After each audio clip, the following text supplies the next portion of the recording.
Hello दोस्तों, this park study path finder में आप सभी का स्वागत है। पिछली कक्षा में हम लोग जो है असर्टिव सेंटेंस तक पढ़ चुके थे। आज हम लोग असर्टिव सेंटेंस के प्रकार देखेंगे। तो आइए शुरू करते हैं। असर्टिव सेंटेंस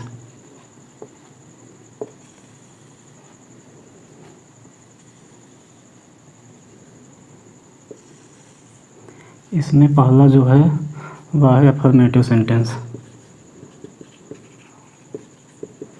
अफर्मेटिव सेंटेंस यानी कि सकारात्मक वाक्य।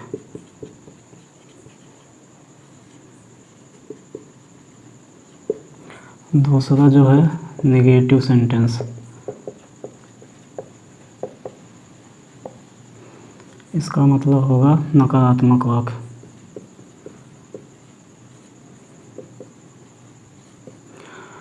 आइए इसका डिफिनेशन भी यहीं पर देख लेते हैं। When the statement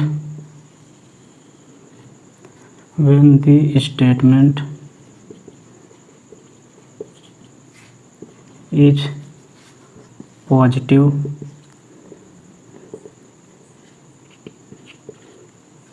and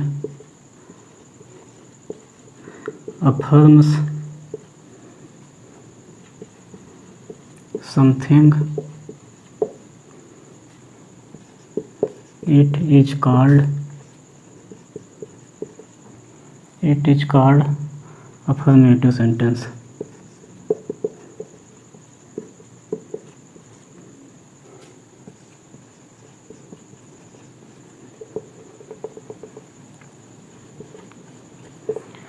इसका डेफिनेशन देख लेते हैं। When the statement is negative and denies something,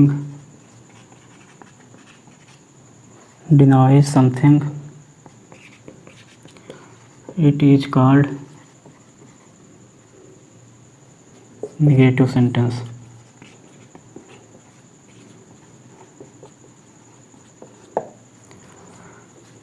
इसका मतलब आइए देख लेते हैं। When the statement is positive अर्थात जब कथन जो है सकारात्मक हो, and affirm something एवं किसी के बारे में पुष्टि कर रहा हो, it is called affirmative sentence सकारात्मक वाक्य कहलाता है। अर्थात इसका मतलब यह होगा कि ऐसा कथन जो सकारात्मक भी हो, उसके साथ साथ किसी के बारे में पुष्टि भी कर रहा हो, तो ऐसा वाक्य जो है सकारात्मक वाक्य कहलाता है। वहीं पर दूसरा जो होगा when the statement is negative and denies something it is called negative sentence. अर्थात जब कोई कथन नकारात्मक होता है एवं किसी के बारे में मना करता है, तो वहाँ पर जो है नकारात्मक वाक्य हो जाता है। इसे लिख लीजिए, उसके बाद इसका डेफिनेशन जो है हिंदी में लिखवा दे रहे हैं।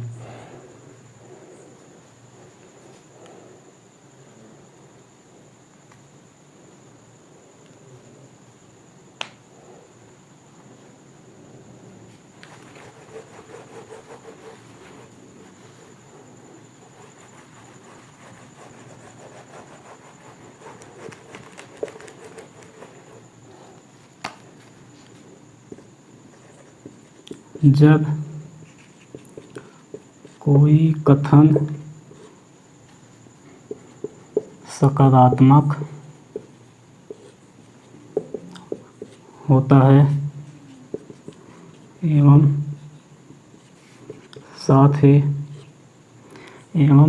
साथ में किसी के बारे पुष्टि करता है, तो उसे अफर्मेटिव सेंटेंस कहते हैं।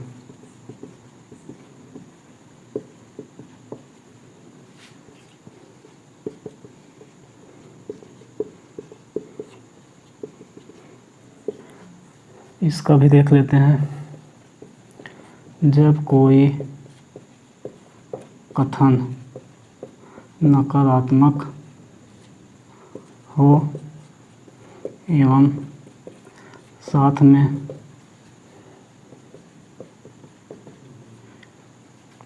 किसी के बारे में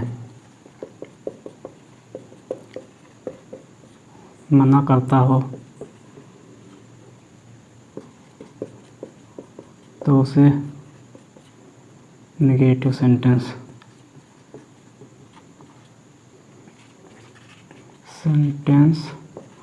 कहते हैं।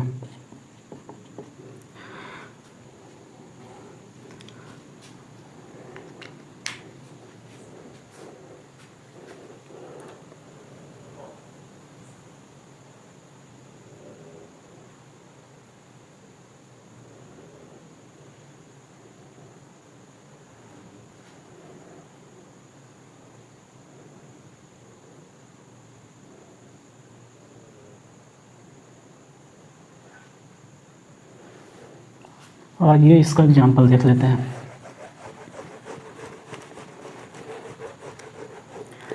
सबसे पहले अफर्मेटिव का एग्जाम्पल देखेंगे। एग्जाम्पल पहला, Ram goes to school. Ram goes to school, Ram school जाता है, यानी कि राम के स्कूल जाने का कार्य जो है यहाँ पर सकारात्मक है। उसके बाद यहाँ स्कूल जाने की जो है पुष्टि भी हो रही है, इसलिए यहाँ पर जो है सकारात्मक वाक्य होगा। और यहीं पर देख लेते हैं, जैसे कि Ram does not go to school, Ram school नहीं जाता है। यहाँ पर जो है वाक्य जो है निगेटिव सेंस में है, यहाँ पर जो है नकारात्मक का बोध हो रहा है। उसके साथ ही साथ यहाँ पर स्कूल जाने के लिए मना भी किया जा रहा है, इसलिए यहाँ पर निगेटिव सेंटेंस होगा। आइए दूसरा भी देख लेते हैं। Radha sings a song. उसके बाद राधा सिंग्स होगा, Radha does not sing a song. Radha गीत गाती है, यह जो है हमारा अफर्मेटिव होगा। Radha does not sing a song मतलब कि राधा गीत नहीं गाती है, यह हमारा निगेटिव होगा। तो इतना लिख लीजिए, उसके बाद आगे बढ़ते हैं।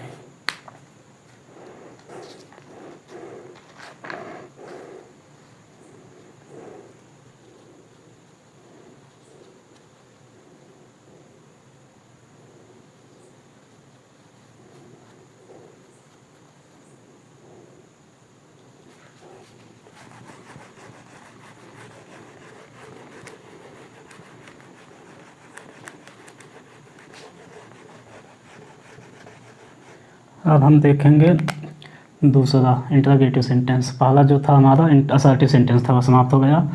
अब दूसरा जो है हमारा इंटरोगेटिव सेंटेंस है। इंटरोगेटिव सेंटेंस यानी कि होगा इसका मतलब प्रश्नसूचक या प्रश्नवाचक वाक्य। सबसे पहले इसका डिफिनेशन देख लेते हैं। A sentence which asks a question. A sentence which asks a question is called interrogative sentence.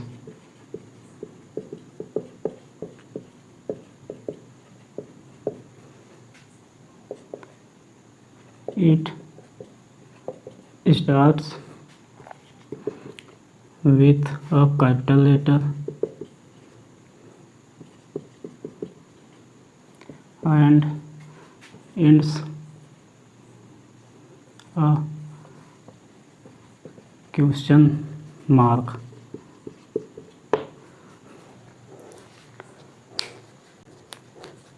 इसका मतलब यह होगा कि ऐसा वाक्य जो प्रश्न पूछने का कार्य करता है और साथ में ही कैपिटल लेटर के साथ स्टार्ट होता है और समाप्त जो होता है वह प्रश्नवाचक चिन्ह के साथ होता है। तो आइए हिंदी में भी इसका डेफिनेशन देख लेते हैं। ऐसा वाक्य जो प्रश्न पूछने का कार्य करता है, ऐसा वाक्य जो प्रश्न पूछने का कार्य करता है उसे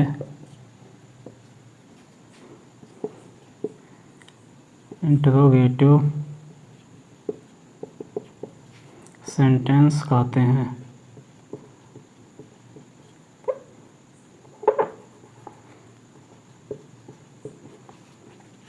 यह अल्फ़ाबेट के बड़े अक्षर से शुरू होता है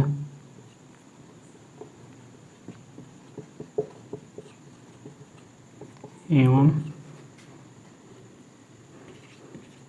प्रश्न चिन्ह के साथ समाप्त होता है। आप लोग इतना लिख लीजिए, उसके बाद एग्जाम्पल के माध्यम से आप लोगों को बहुत अच्छी तरह से जो है समझ में आ जाएगा। पहले इतना आप लोग नोट कर लीजिए।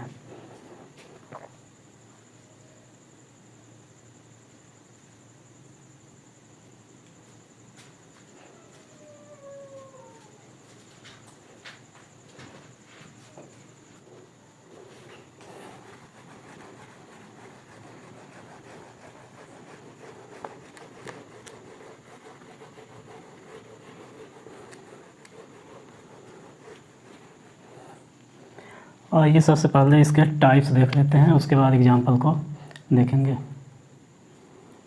इंटरोगेटिव सेंटेंस जो है 3 प्रकार के होते हैं। पहला यस और नो क्वेश्चंस, दूसरा जो है WH क्वेश्चंस, तीसरा जो है इंटरोगेटिव सेंटेंस,